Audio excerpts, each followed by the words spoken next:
কাফের মুশরিক বা নিদিম তাদের হিসাবটা একটু আলাদা। যেমন ছোট্ট উদাহরণ দিলে বুঝতে পারবেন, ইহুদি খ্রিস্টান বিধর্মী যারা, তারা কাফের মুশরিক, তারা কিন্তু মুরতাদ না, তাদেরকে মুরতাদ বলা যাবে। মুরতাদ যখন হয় কোনো ব্যক্তি, তখন তাকে হত্যা করা মুসলিম সরকারের উপরে খরচ হয়ে যায়। কোনো মুসলিম ব্যক্তি যখন মুরতাদ হয়ে যায়, তার বেনামাজি যখন হয়ে যায়, নামাজ যখন ছেড়ে দেয়, তখন সে মুরতাদ হয়ে যায়।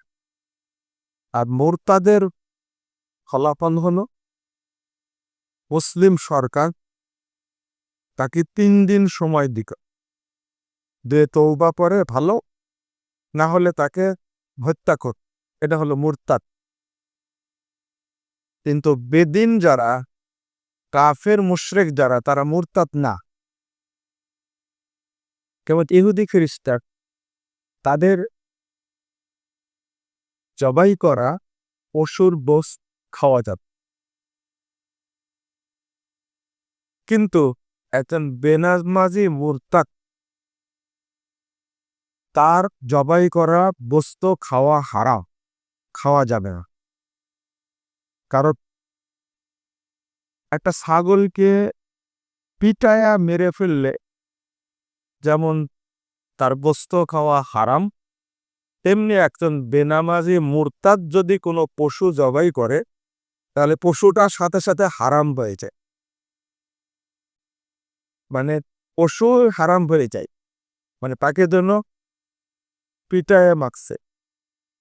একটু খেয়াল করেন, ইহুদি খ্রিস্টান আহলে কিতাব, তাদের জবাই করা জিনিস খাওয়া যাবে,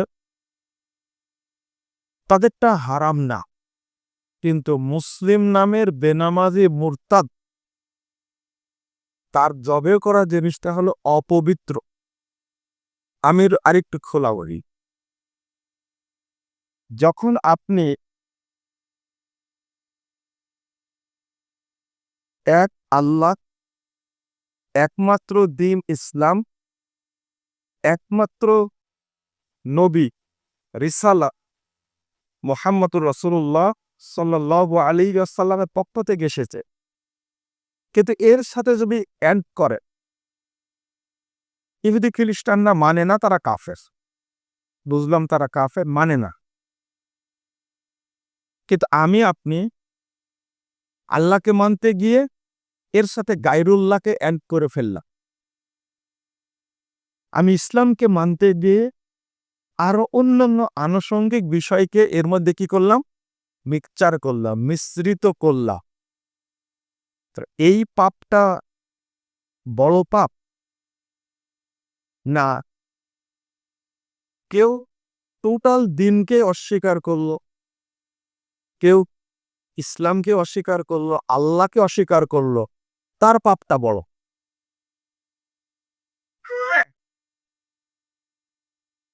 যে আল্লাহর সাথে আরেকজনকে অ্যাড করলো, ইসলাম একমাত্র দিন, তার সাথে আরেকটাকে অ্যাড করলো, সংযুক্ত করলো, মুহাম্মদ সাল্লাল্লাহু আলাইহি ওয়াসাল্লাম একমাত্র অনুসরণীয় ব্যক্তি, এছাড়া আরেকজনকে গ্রহণ করলো, এই লোকটা হলো বেশি অপরাধী। যেমন সূরা নিসা 150 111 নম্বর আয়াতে আল্লাহ রাব্বুল আলামিন বলছেন, আমি এই ছোট্ট জিনিসটা বোঝানোর জন্য এটা বলছি আপনাদেরকে। আল্লাহ বলছেন, তারা বললে নুমিনু বিবাস ওয়া নাকফুরু বিবাস, ইয়াকুলুনা নুমিনু বিবাস ওয়া নাকফুরু বিবাস। যারা ঈমান আনছে এই লোকেরা বলে, আমরা কিছু শরীয়ত থেকে নিব আর কিছু বর্জন করব, কিছু ছেড়ে দিব। ওয়া ইউরিদুনা আন ইয়াত্তাখিযু বাইনা যালিকা সাবিলা। আর এর মাধ্যমে তারা সুন্দর একটা পথ তৈরি করতে চায়, দুইটা মিক্সচার করে। আপনারা বিভিন্ন ফলের সমন্বয়ে কি তৈরি করেন? জুস তৈরি করেন। তো আল্লাহ উদাহরণ দিয়ে বলছেন, কিছু ইসলাম থেকে নেবে আর কিছু গায়ের ইসলাম থেকে নেবে। কিছু কোরআন থেকে নেবে, কিছু বাহির থেকে নেবে। ওয়ায়ুরিদুনা আইয়াত্তাখিযু বাইনা যালিকা সাবিলা। আর এর মধ্যে থেকে একটা সুন্দর রাস্তা তৈরি করবে। আল্লাহ বলছেন এদের সম্পর্কে, উলাইকা হুমুল কাফিরুনা হাক্কা। এই লোকগুলো হলো অরিজিনাল কাফের, প্রকৃত কাফের। কারণ আল্লাহর সাথে গায়রুল্লাহকে অ্যাড করা, এটা আল্লাহর কাছে সবচেয়ে বড় অপরাধ। বিধর্মী, বেদিন, তাদেরকে আল্লাহ একবারে ফ্রেশ কাফের বলছেন না, প্রকৃত কাফের বলছেন না। প্রকৃত কাফের বলছেন কাদেরকে? যারা মিশ্রিত করে। কি করে? মিশ্রিত করে। এরাই বড় মুনাফিক, এরাই বড় কাফের। যদি তারা দ্বীনের সাথে বেদিনকে, মুহাম্মদ সাল্লাল্লাহু আলাইহি সাল্লামের সাথে যদি আরেকজনকে অনুসরণের ব্যক্তি হিসাবে গ্রহণ করে, বা আল্লাহর সাথে কাউকে যদি আরেকজনকে অ্যাড করে, তাহলে এই লোকেরাই আল্লাহর কাছে সবচেয়ে বেশি অপরাধী। উলাইকা হুমুল কাফিরুনা হাক্কা। এখানে ছোট্ট একটা কথা, মাবুদের ক্ষেত্রে তাওহীদ, আর তাওহীদ ফিল ইলাহ, অর্থাৎ মাবুদের ক্ষেত্রে তাওহীদ কি? একমাত্র আল্লাহকে। আমাদের মাবুদ কি? একমাত্র আল্লাহ। আর কেউ আছে? আত-তাওহীদ ফিল ইলাহ। আরেকটা হলো আত-তাওহীদ ফিদ দ্বীন। দ্বীনের ক্ষেত্রে তাওহীদটা কি? একমাত্র দ্বীন হলো কোনটা? ইসলাম। তাওহীদ ফিদ দ্বীন। যেমন মাবুদের ক্ষেত্রে একমাত্র কাকে সেজদা করেন, কাকে মানেন? আপনাকে। ঠিক দ্বীনের ক্ষেত্রে তাওহীদ হলো একমাত্র আপনাকে মানতে হবে কোনটা? ইসলামকে। এর বাহিরে যত থিওরি, মতবাদ, ইজম, তরিকা, মাযহাব, দর্শন, মতবাদ যাই আসুক না কেন, ওটা সবগুলো কি? হারাম, বাতিল। আল্লাহ বলেছেন, ফামা বাদাল হাক্কি ইল্লা দালাল। হকের পরে যে আছে সেগুলো বাতিল ছাড়া আর কি? সবগুলো ভ্রষ্টতা। আরেকটা হলো আত-তাওহীদ ফির রিসালা, অর্থাৎ আমাদেরকে অনুসরণ করতে হবে। অনুসরণের ব্যক্তির ক্ষেত্রে তাওহীদ হলো একমাত্র অনুসরণের ব্যক্তি হলেন মুহাম্মদ রাসূলুল্লাহ সাল্লাল্লাহু আলাইহি সাল্লাম। এই ক্ষেত্রে তাওহীদ মুহাম্মদ ছাড়া আর কোনো ব্যক্তিকে অনুসরণীয় ব্যক্তি হিসাবে গ্রহণ করা যাবে না, হারাম। এই তিনটা জিনিস আপনাকে মনে রাখতেই হবে। এই জন্য তো কবরে প্রথম প্রশ্ন করা হবে, মার রব্বুক। বলা হবে না যে তোমার নামাজ আছে কিনা, বলা হবে এমন কোনো প্রশ্ন করা হবে, তুমি নামাজ পড়েছো কিনা, এরও প্রশ্ন হবে। বা তুমি কোন দল করতে, এরকম প্রশ্ন হবে। তুমি কি চাকরি করতে, এরকম প্রশ্ন হবে না। প্রশ্ন কিন্তু তিনটা সম্পর্কে, মার রব্বুক, ওমা দীনুক, ওমা নবিয়ুক। তোমার রবকে, তোমার দিন কি, তোমার নবীকে। এই তিনটা ক্ষেত্রে আপনাকে তাওহীদ মানতেই হবে, তবে মুমিন, তাহলে মুমিন হতে পারবেন না। আমি এই বুঝানোর জন্য একটু এই আলোচনাটা করলাম। এখন আমরা মুসলিম হয়েও কিভাবে মুনাফিক, এই বিষয়টি এইভাবে বুঝতে হবে। আল্লাহ রাব্বুল আলামিন বলছেন, ফাওয়াইলুল লিল মুসাল্লিন। মুসল্লিদের জন্য ওয়াইল।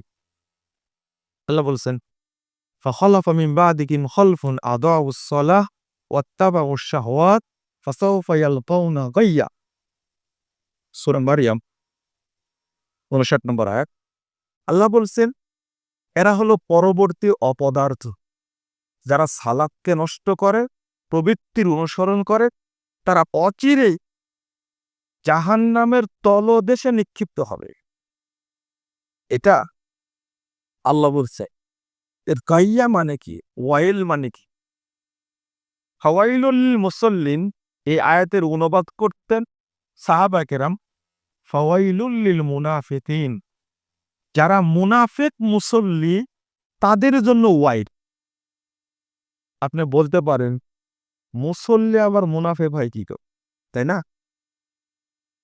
কথাটা তো আমার কথা আমি বলছি না, সাহাবীরা বলতেন ফাওয়াইলুল লিল মুনাফিকিন, যারা মুনাফিক মুসল্লি তাদের জন্য ওয়াইল। এই যে দ্বিমুখী আচরণ, আপনি নামাজ পড়েন, হারাম খান, আপনি নামাজ পড়েন, জিনা করেন, আপনি নামাজ পড়েন, সুদ খান, আপনি নামাজ পড়েন, আত্মসাৎ করেন, ঘুষ খান, দুর্নীতি করেন। নামাজ, সালাত এত বড় একটা কঠিন ইবাদত, আল্লাহর সন্তুষ্টি অর্জনের জন্য সবচেয়ে বড় মাধ্যম কি? সালাত।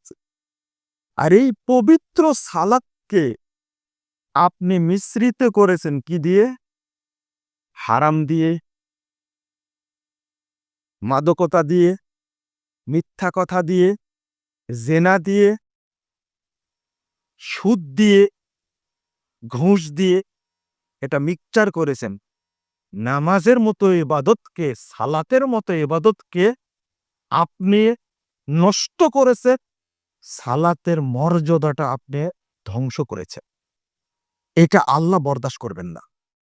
এই জন্য ওয়াইলের সংজ্ঞা দিচ্ছেন ইবনে মাসউদ রাদিয়াল্লাহু আনহু বলছেন, ওয়াদিন ফি জাহান্নাম, ওয়াইলটা হলো জাহান্নামের একটা উপত্যকা, একটা দ্বীপ, একটা অঞ্চল, বিশাল অঞ্চল জাহান্নামের, বাহিদুল কর, যেটা সবচেয়ে বেশি গভীর, খুবই গভীর। বাহিদুল কর, এর চেয়ে গভীর আর কিছু নাই।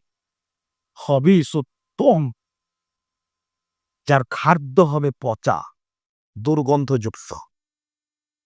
ইমাম আমাশ হাসান বাসরি তিনি বলছেন যে ও দিন ফি জাহান্নাম, এটা জাহান্নামের একটা উপত্যকা, একটা দ্বীপ।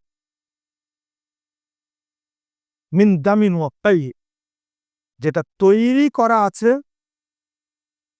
তৈরি করা হয়েছে পচা রক্ত এবং পচা খুঁজ দিয়ে। এই জাহান্নামে, এই জাহান্নামে আর অন্য কোনো খাবার নেই, শুধু পচা রক্ত আর পচা পুঁজ আছে। আর এটা সবচেয়ে গভীর।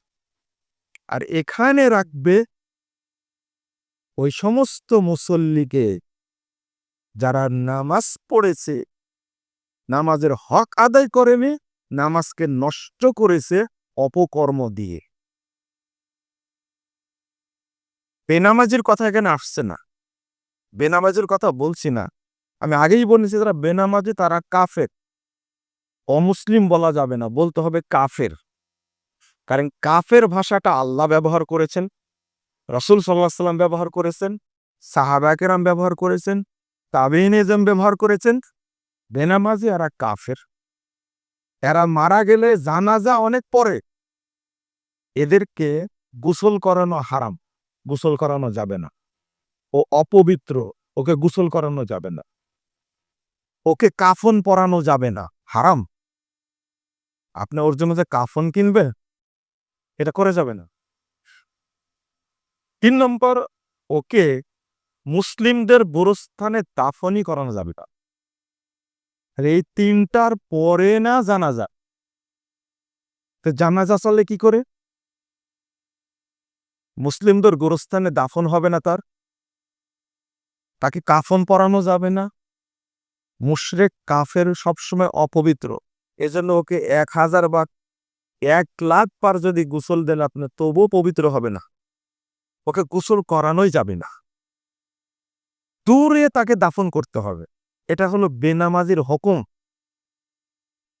এখান থেকে বেরিয়ে আসার কোন সুযোগ নেই। সেটা আপনার বাপ হলেও, আপনার মা হলেও, আপনি হলেও, বেনামাজের হুকুম এটা। তো নামাজি একজন ব্যক্তি, আমি তার কথা বলছি, নামাজের মর্যাদাটা এত বেশি। আল্লাহ রাব্বুল আলামিন মুহাম্মদ সাল্লাল্লাহু আলাইহি ওয়াসাল্লামকে একমাত্র রাসূল যাকে সেই সপ্তম আসমানের উপরে আল্লাহ ডেকে নিয়েছে একটা বিধান দেওয়ার জন্য। সেটা কি? আল্লাহ একটা বিধান দেওয়ার জন্য পৃথিবীর কোন নবীকে এত সম্মান দেননি। সব বিধান নাজিল হয়েছে জিবরিল আমিনের মাধ্যমে, কিন্তু সালাতটা আল্লাহ রাসূলকে সরাসরি দিয়েছে, সরাসরি দিয়েছে। এর কোনো মাধ্যম নাই, কোনো মাধ্যম নাই। এক, ২ নম্বর, রাসূল সাল্লাল্লাহু আলাইহি ওয়াসাল্লাম বলছেন, আউয়ালু মা ইউসআলুল আবদু ওয়া ইউহাসাবু বিহি সালাতু ফাইন কুবিলা মিনহু কুবিলা সাইরু আমালি ওয়া ইন রুদ্দাত রুদ্দা আলাইহি সাইরু আমালি। সাহাবীরা শোনো, কিয়ামতের মাঠে প্রথম জিজ্ঞেস করা হবে, প্রথম হিসাব নেওয়া হবে সালাতে। ফাইন কুবিলা মিনহু, সালাত যদি কবুল হয়ে যায়, সালাত যদি আল্লাহ কবুল করেন, তাহলে অটো যত আমল আছে আল্লাহ সব আমল কবুল করে নেবেন, অন্য কোন আমলের হিসাব নেবেন না। সালাত এত মর্যাদাবান ইবাদত, এত মর্যাদাবান।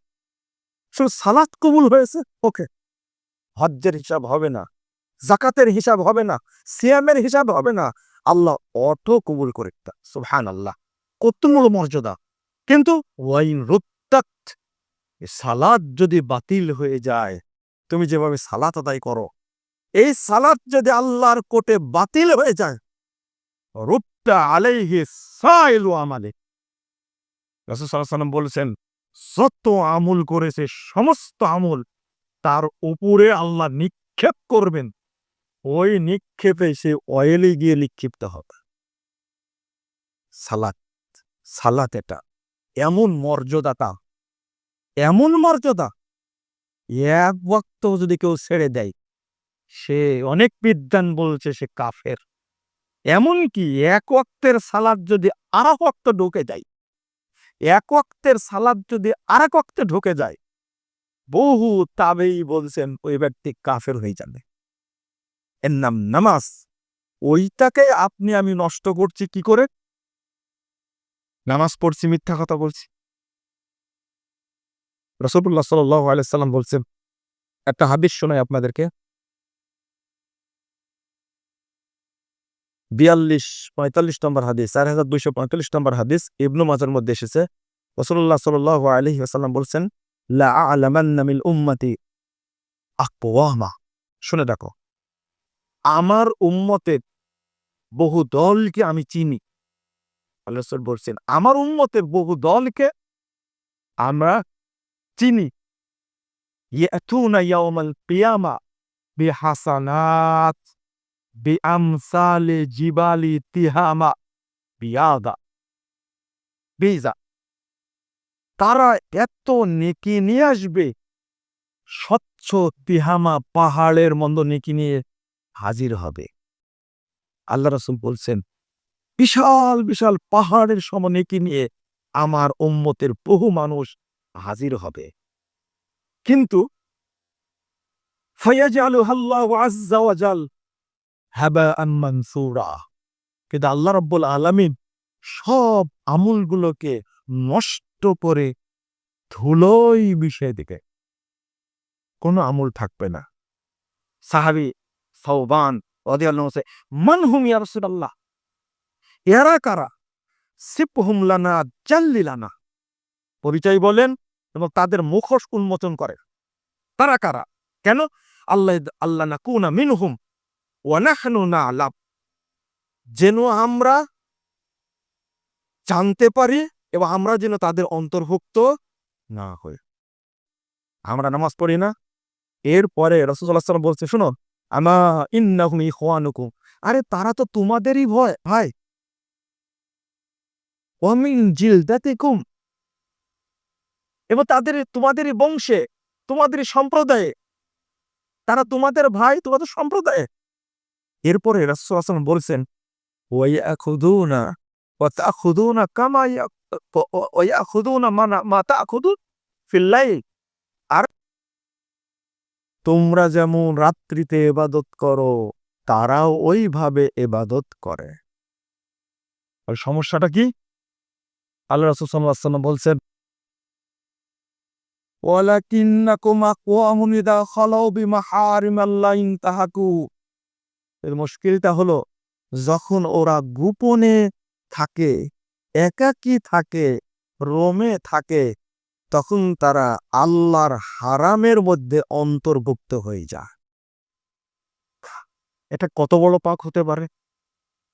৩৩ নম্বর আয়াত সূরা আরাফ। আল্লাহ বলছেন, কুল ইন্নামা হাররামা রাব্বিয়াল ফাওয়াহিশা মা যাহারা মিনহা ওয়া মা বাতান। আপনি বললেন, আমার রব হারাম করে দিয়েছেন যা প্রকাশ্য, যা গোপন অশ্লীলতা সবই হারাম করে দিয়েছেন। এই যে আপনার এই মোবাইলটা জাহান্নামে যাওয়ার এখন সবচেয়ে বড় মাধ্যম। আপনি সবসময় ফেসবুকে ঢুকছেন, উলঙ্গ মহিলা দেখছেন, গান শুনছেন, ইচ্ছা নাই, এরপরেও আপনি ফেসবুকে ঢুকে যে নোংরামের মধ্যে চলে যাচ্ছেন। বাড়িতে ওয়াইফাই লাগিয়েছেন, সবচেয়ে নিরাপদ।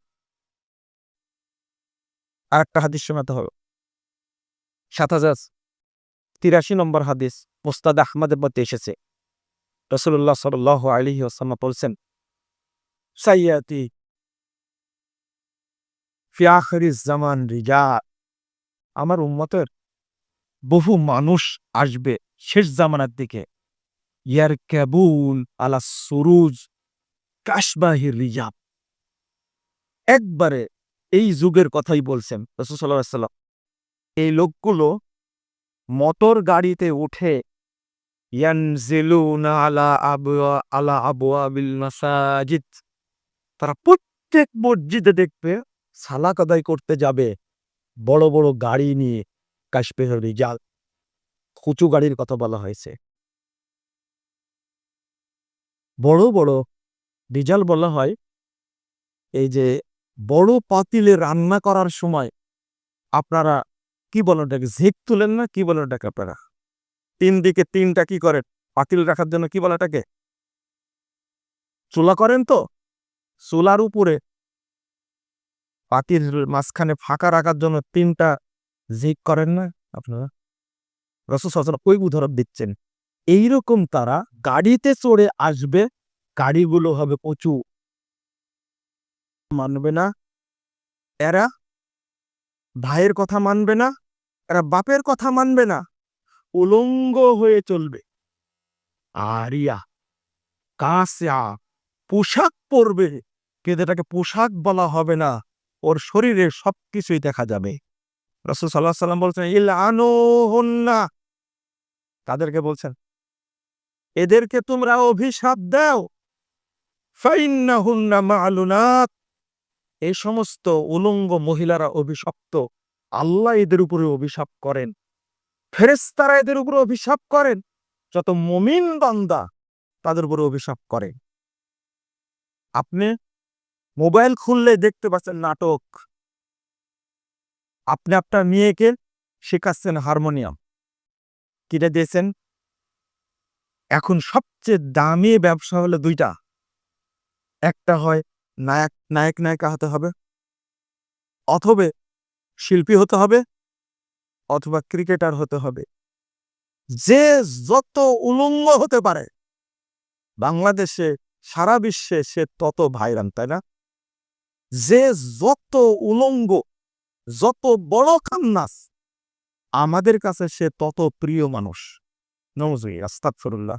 আপনি নিশ্চিতভাবে মনে রাখেন, আল্লাহ রাসূল সাল্লাল্লাহু আলাইহি ওয়াসাল্লাম বলছেন, আল মারউ মা মান আহাব্বা, যে ব্যক্তি যাকে ভালোবাসে কিয়ামতের মাঠে জাহান্নামে সে তার সাথেই থাকবে। আপনার আপনার নামাজ দ্বারা কি উপকার হয়? বাংলাদেশে যারা সবচেয়ে উলঙ্গ মহিলা, বাংলাদেশে তাদের ফলোয়ার সবচেয়ে, ফলোয়ারই তো, তাই না? তাদের অনুসারী সবচেয়ে বেশি।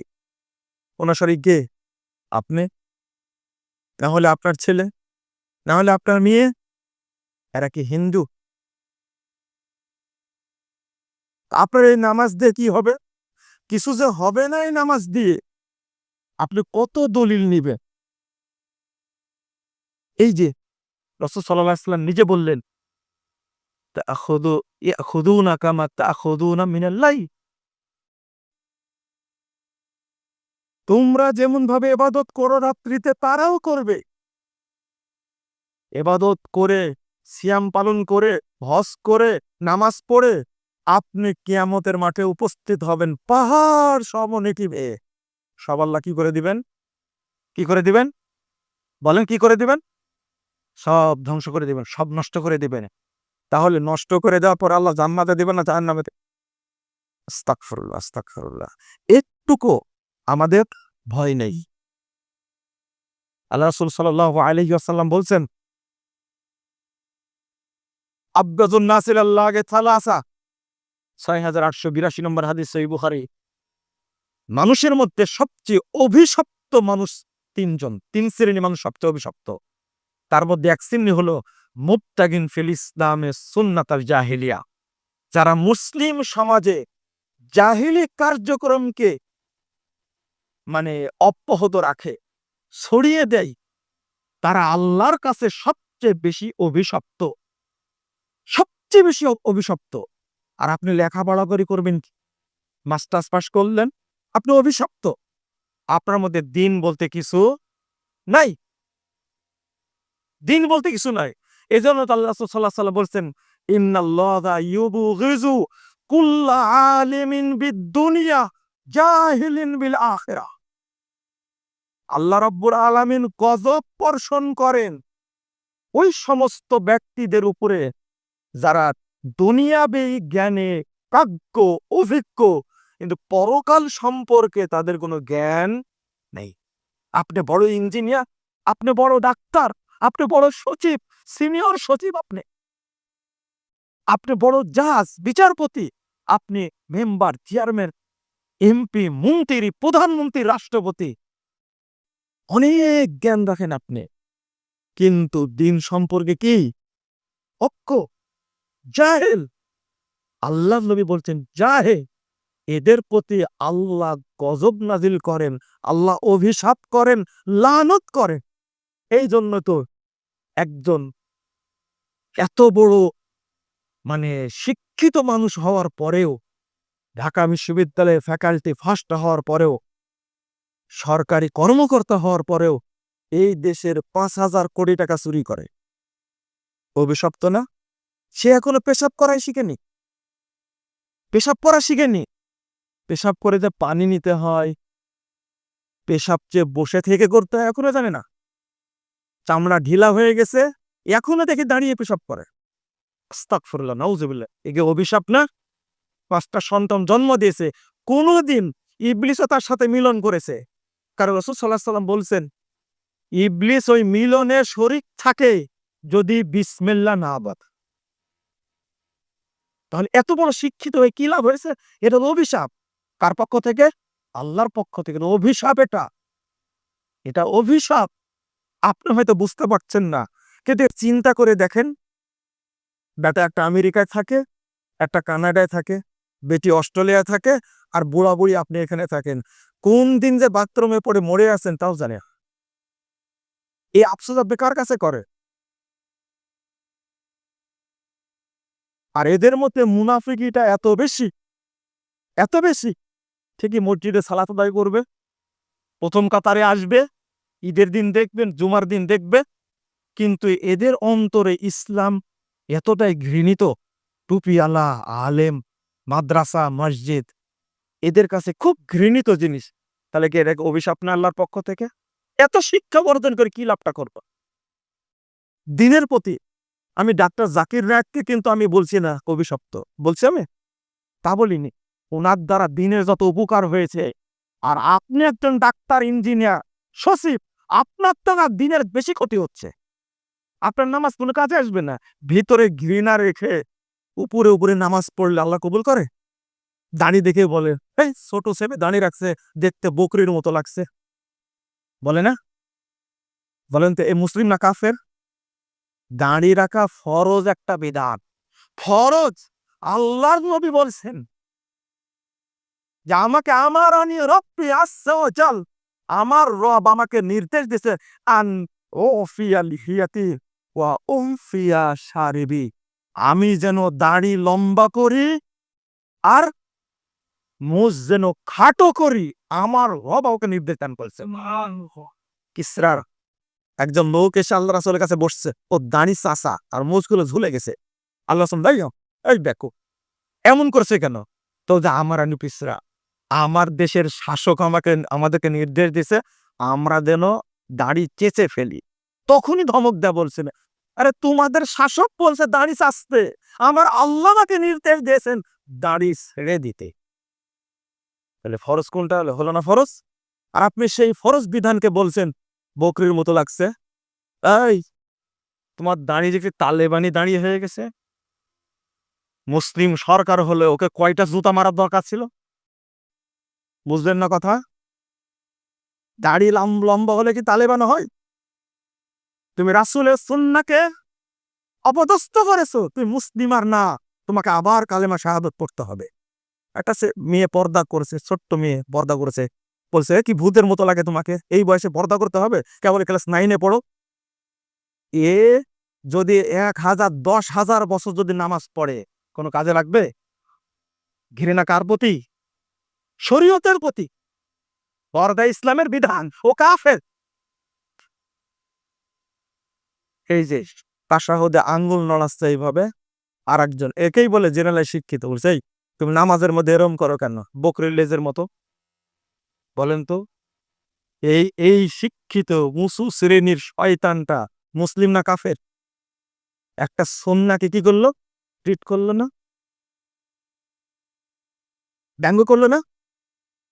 ব্যঙ্গ করলে হারাম না হারাম? হালাল না হারাম? হারাম, সে কাফের হয়ে যাবে। কাফারতুম বাদা ঈমানিকুম, আল্লাহ নিজে বলছেন। আবিল্লাহি ওয়া রাসূলিহি ওয়া আয়াতিহি কুনতুম তাস্তাহজিনুন, তোমরা আল্লাহর সাথে, রাসূলের সাথে, তার বিধানের সাথে ব্যঙ্গ করছো। কাফার লা তাকারু, কাফারতুম বাদা ঈমানিকুম, আমার কাছে কোনো অভিযোগ করো না, কারণ তোমরা ঈমান আনার পরে কি হয়ে গেছো? কাফের হয়ে গেছো। আল্লাহ বলছেন ইয়া আইয়ুহাল্লাযীনা আমানু ইন তুতিউ ফারীকাম মিনাল্লাযীনা উতুল কিতাব ইয়ারুদ্দুকুম বাদা ঈমানিকুম কাফিরিন। ১০০ নম্বর আয়াত সূরা আল ইমরান। আল্লাহ বলছেন, শোনো হে ঈমানদারগণ, যদি তোমরা ইহুদি খ্রিস্টান বিধর্মীদের ফলো করো, অনুসরণ করো, ইয়ারুদ্দুকুম বাদা ঈমানিকুম কাফিরিন, তাহলে তারা তোমাদেরকে ঈমান থেকে বের করে তারা কাফেরে পরিণত করবে। ইহুদি খ্রিস্টানদের উদ্দেশ্য হলো মুসলিমদেরকে কাফের বানানো, সেটা আল্লাহ বলে দিয়েছে। আর সর্বক্ষেত্রে আমরা অনুসরণ করছি কাদের? ইহুদিদের, খ্রিস্টানদের, বেধর্মীদের। আপনার বাড়িতে ঢুকলেই বুঝবার, নাউজুবিল্লাহ, আস্তাগফিরুল্লাহ, আস্তাগফিরুল্লাহ। এই যে আমরা গোপনে হারামের মধ্যে অন্তর্ভুক্ত। আমার ওয়াইফ পর্দা করে না, আমি দায়ুস। রাসূল সাল্লাল্লাহু আলাইহি ওয়াসাল্লাম বলছেন, সালাসুন কদ হারামাল্লাহু আলাইহিমুল জান্নাহ, ৩ শ্রেণীর মানুষের উপরে আল্লাহ জান্নাতকে হারাম করেছেন।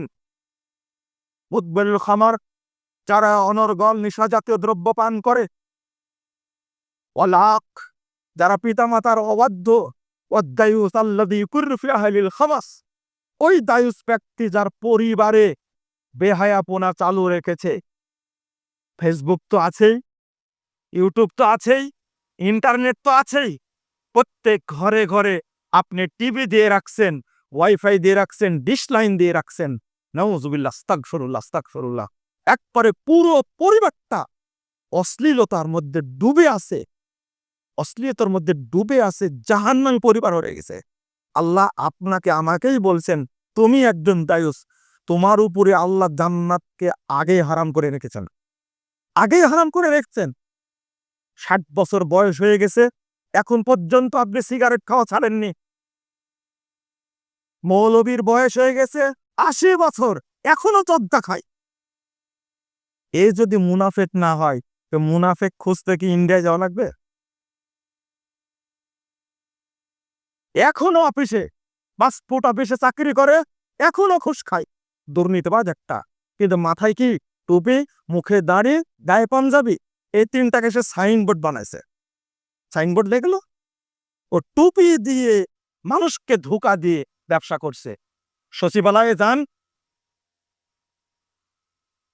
ভূমি অফিসে যান, কাস্টমসে যান, হাজার হাজার কোটি কোটি পণ্য ওই মোংলা পোর্টে আছে, চিটাগং পোর্টে পড়ে আছে। শুধু ঘুষ না দেওয়ার কারণে সেগুলো ছাড়া হচ্ছে না। একটা গাড়ির দাম সর্বোচ্চ আসবে বাংলাদেশে, ভালো গাড়ি হলেও 20 লাখের উপরে যাবে না। কিন্তু এর উপরে শুল্ক মারতে মারতে মারতে মারতে মারতে এক একটা গাড়ির দাম 1.5 কোটি 2 কোটি টাকা করেছে। আর ছাড়তে লাগবে আরো 40 লাখ টাকা। এ হারাম কারা খায়? এ হারাম কারা খায়? আস্তাগফিরুল্লাহ, সব জায়গাতেই আমি বলতে চাচ্ছি যে আমরা যেভাবে হারামের সাথে জড়িয়ে গেছি, জাহেলিয়াতের সাথে জড়িয়ে গেছি। এজন্য 17,209 নম্বর হাদিস মুস্তাদ আহমদের মধ্যে এসেছে, রাসূলুল্লাহ সাল্লাল্লাহু আলাইহি ওয়াসাল্লাম বলছেন, মান দা বিদাওয়াল জাহেলিয়া ফালাইসা মিন্না। যে ব্যক্তি জাহেলিয়াতের সাথে সম্পৃক্ত হলো সে আমার উম্মত না। যে ব্যক্তি জাহেলিয়াতের সাথে সম্পৃক্ত হলো সে আমার উম্মত না। ক্বালু ইয়া রাসূলুল্লাহ ওয়া ইন সামা ওয়া সাল্লা। আল্লাহ রাসূল, যদি ওই ব্যক্তি নামাজ পড়ে, রোজা করে, তবুও কি না? আল্লাহ রাসূল যোগ করে বললেন, ওয়া ইন সামা ওয়া সাল্লা ওয়া জামা আন্নাহু মুসলিম। শুনে রাখো, যদিও ওই ব্যক্তি সিয়াম পালন করে, সালাত আদায় করে এবং নিজেকে মুসলিম মনে করে, তবুও জাহান্নামের খনি হবে। তাহলে বোঝা গেল জাহেলিয়াতের সাথে জড়িত থেকে সিয়াম পালন করে, সালাত আদায় করে, হজ করে, যাকাত দিয়ে কোনো লাভ হবে না, কোনো লাভ হবে না। এই হাদিসটা আপনি কোথায় রাখবেন?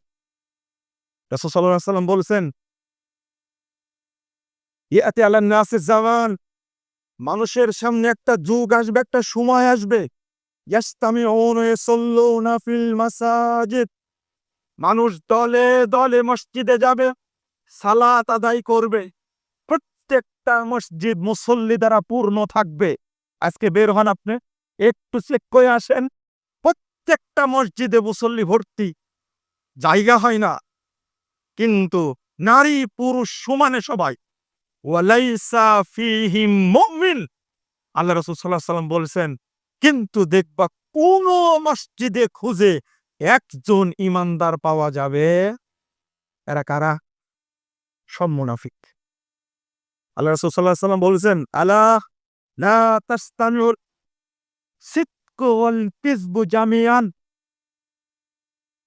ওয়ালা ইয়াস্তামিউল আমানা ওয়াল খিয়ানা জামিআ ওয়ালা ইয়াস্তামিউ ফি কলবি ইমরিন আল কুফর ওয়াল ঈমান। সাহাবীরা সাবধান, একজন মানুষের অন্তরে সত্য ও মিথ্যা এক জায়গায় হয় না।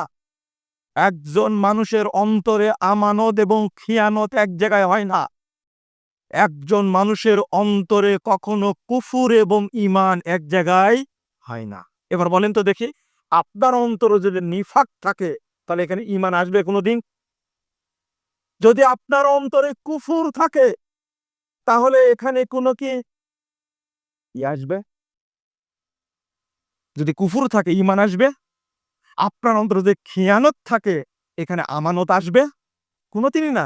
এই হাদিসগুলো আপনি কোথায় রাখবেন? আপনার স্ত্রী আপনার সন্তানকে দুধ পান করায় না, এটা কাদের নীতি? এটা নায়িকাদের নীতি, এটা ইহুদি খ্রিস্টানদের নীতি। সন্তানকে দুধ দিবে না, কি খাওয়াবে? ফিডার খাওয়াবে। আর ফিডার খাওয়াইতে সিটার বানাবে না লিডার বানাবে। কিন্তু ওইটা পরে। কিন্তু আমি যে কথাটা বলছি 1568 নম্বর হাদিস মুস্তাদরে হাকিমের মধ্যে এসেছে, একজন মানুষের বুকে, একজন মায়ের বুকে দুধ থাকে প্রায় 60 মণ।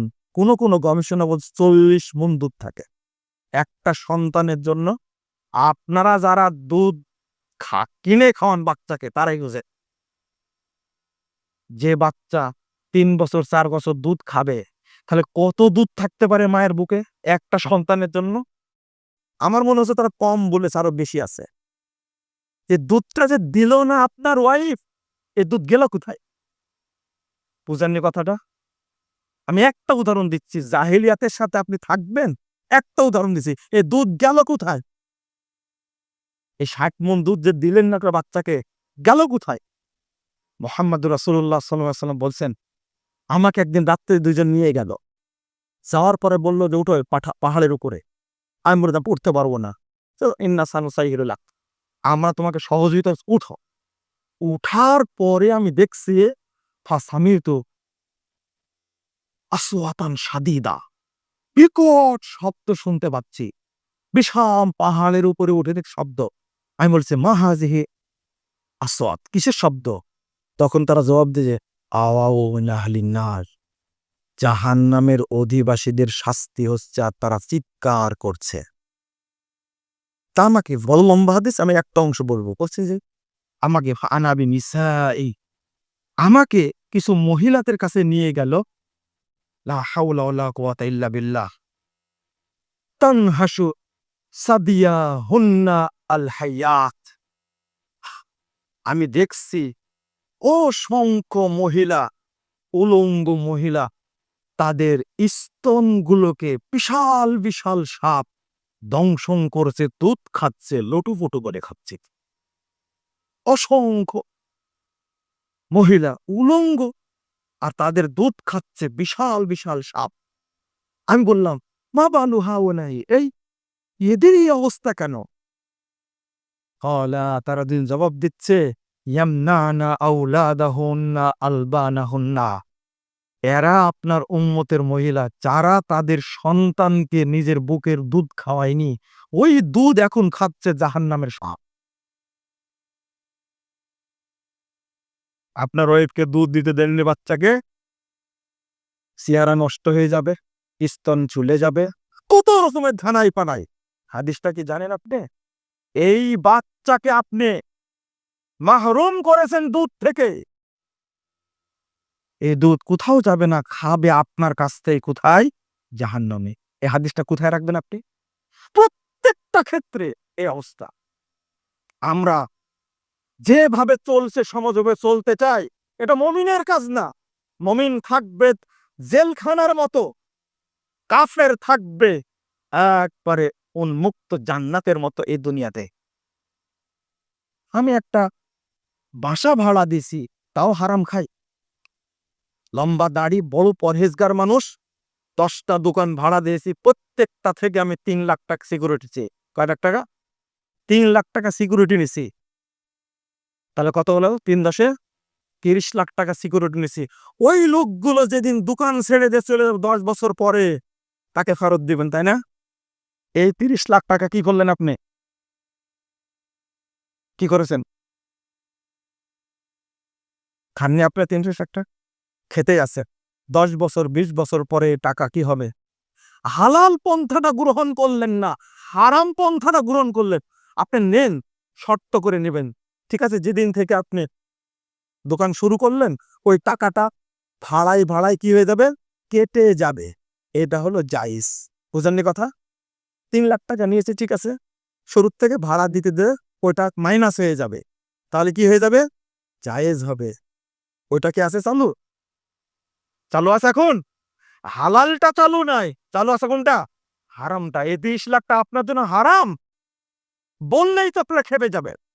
আপনার খেপায় কোনো যায় আসে আমার?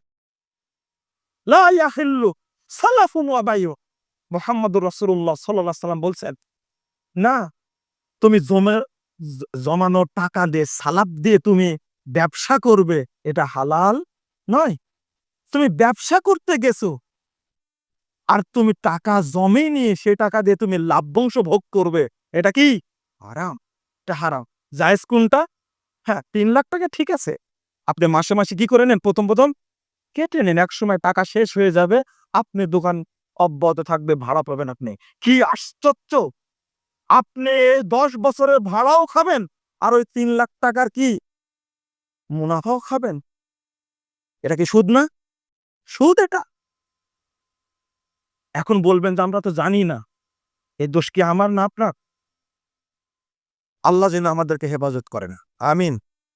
আমরা বলবো, আপনাদেরকে বলবো, দয়া করে এক নীতি অবলম্বন করুন, ২ নীতি না। সামান্য একটা চাদর আত্মসাৎ করার কারণে যদি একজন সাহাবীকে জাহান্নামে পুড়তে হয়, তাহলে আমরা এত হারাম খাচ্ছি, আমাদের পরিণাম কি হবে? আল্লাহ যেন আমাদেরকে হেফাজত করেন। আমিন। আল্লাহ যেন আমাদেরকে মুমিন হিসাবে কবুল করে নেন। আমিন। আল্লাহ যেন আমাদের পরিবারকে হেফাজত করেন। আমরা সহশিক্ষায় ছেড়ে দিচ্ছি, ছেলে-মেয়ে জেনায় লিপ্ত হচ্ছে। নাউজুবিল্লাহ। আজকে সবচেয়ে সামাজিক বড় অবক্ষয় হলো ছেলে-মেয়ে কি জেনা, ব্যভিচার, পরকীয়ায় জড়িত। আল্লাহ তুমি আমাদেরকে হেফাজত করো। আল্লাহ তুমি আমাদেরকে মুমিন হিসাবে কবুল করে নাও। আমাদের মধ্যে যত হারাম আছে এইগুলোকে তুমি দূর করে দাও। আল্লাহ তুমি আমাদেরকে পবিত্র করে দাও। আমিন রাব্বাল আলামিন। বারাকাল্লাহু ফিকুম ওয়া জাযাকুমুল্লাহু খাইরা।